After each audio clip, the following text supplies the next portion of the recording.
Slight staggered is going to be a nice regression for a single leg deadlift.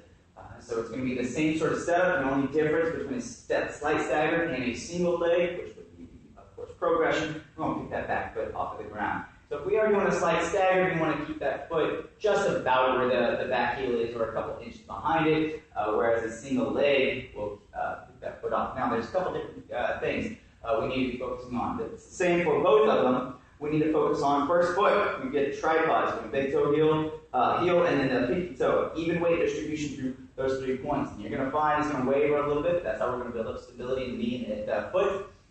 All right, pushing it back, pop it back forward. We want to make sure that we bring those hips back to square. What I mean by that is they're facing forward. What tends to happen, I'll demonstrate on this leg, as we go back, we might open up those hips and add rotation. A, that's going to be a whole lot more unstable, a whole lot tougher. And B, that's not what we're looking for here. We want to move just in one plane for right now. Otherwise, we'll be progressing it to one of those movements that do add rotation into the mix. And so in order to make sure those hips pop square, that foot's going to end up right next to that foot yet again, or the opposite foot, and then push them back. All right, so we want to push into those hips. That's the next key. Push into those hips. I'll go back to this foot so you can see those hips a little bit better. Push into those hips. Try to get that butt to touch the wall. Vertical shin and back up. So that vertical shin is going to stay perpendicular to the ground at all times.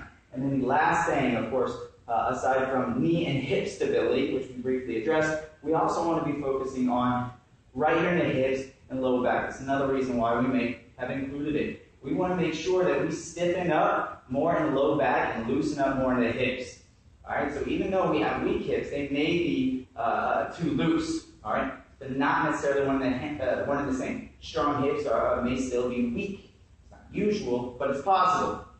And so what we want to do for that is make sure what tends to happen, as we're going into that deadlift, what tends to happen, this is what we want it to look like. What we don't want it to look like is rounding that low back just a little bit as we push those hips back. So you can see a little bit of rounding right in here. Just a careful eye. So instead, what we're going to do is stick that butt out a little bit more. Get more of those extensors right down the low back to stick the butt out and maintain a neutral spine. Otherwise, it's going to start arching. We don't want any kind of rounding, or it's going to start rounding. We don't want rounding in the low back at all, period. Just no. All right, so limit that as much as possible. Build more stiffness in low back and work on loosening up through the butt.